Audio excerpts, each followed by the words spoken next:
Greetings, I'm Zachary Hepner.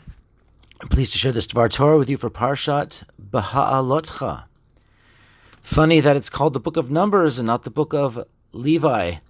Much of Parashat Bamidbar, Naso, Beha'alotcha and Korah is dedicated to the elevation of Levi as a tribe dedicated to the holy space.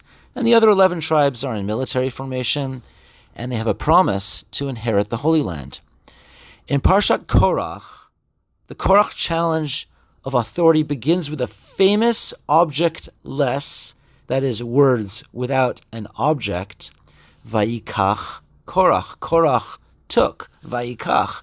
But what Korah took has a multitude of explanations.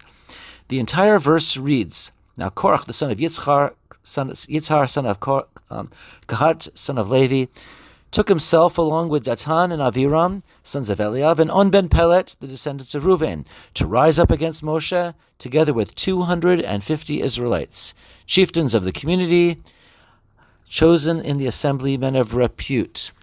What is the object, kach, vayikach Korah? The explanations of what exactly Korah took goes back all the way to Hazal. Tanchuma has many explanations, one including pseudo Jonathan, says that he took his tekhelet, blue tallis. Other explanations include Targum Onkelos, that say he took a political stance. Other explanations, including the Netziv, is that he took the heart of constituents. Dathan quote Parak that he took a bad deal. As Kliakar points out, he either took something with his hands or he took something with words. I would like to suggest a completely new and brilliant answer to the credit of my good friend, Rabbi Tzvi Fisher, son of Rabbi Ephraim Fisher, Zecher Tzadik Levracha. Vayikach is such an unusual word, but it's part of a greater narrative. The Levites' narrative beginning in Parashat Bamidbar, in chapter 1 of Bamidbar, the Levites' role is introduced. In chapter 3, the Levites are not only going to be elevated, but they will replace the firstborn. Listen to the key words in chapter 1, verse 13. Va'ani hine lakachti et haLeviim. God says that I will take the Levites from Israel to replace the firstborn Israelites. They will be mine. Verse 41. Velakachta et haLeviim li. Verse 45. Kach et haLeviim tachat kol bechor bivnei Yisrael. Verse 49, Vayikach Moshe. In chapter 4 is the family of Kohath's roles, whom Korah is a descendant, that have at least two foreshadowing muftis of the Korah rebellion. One is that the final verse minimizes the Kohath's role because it discusses what Elazar ben Aharon HaKohen will perform. And the second foreshadows is what my father's observation is, that Korah is swallowed, as the Parsha concludes that Kohath should not gaze at the holiness, lest they are swallowed and perish by the holiness. Naso continues with more Levi family roles. That's Parashat Naso. In Parashat Beha'alotcha, it continues with the purification of the Levites with the word kach et haLeviim, and then va'ekach et haLeviim tachat kol bechor bivnei Yisrael. I will take the Levites in place of the firstborn. Parenthetically, unlike the fictional replacement theory, this is the real replacement theory. So Rabbi Tzvi Fisher's observation is that Vayikach Korah, Vayikach is not a verb without an object. Vayikach is the object. It is the noun. Korah was fed up with Vayikach.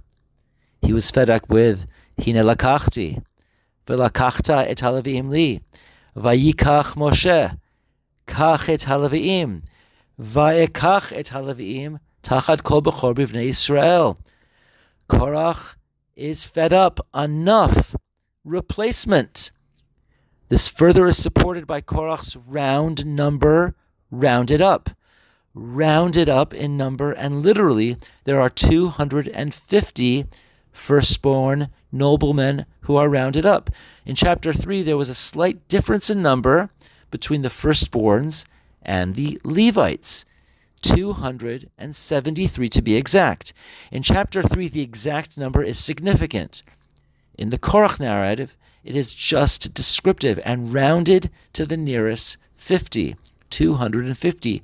Either way, it further indicates that Korach is well aware of all the Velakachti, Vaikach, and Kach. Korach took the word Kach, went to all the desacralized firstborn, and he riled them up with the word Kach.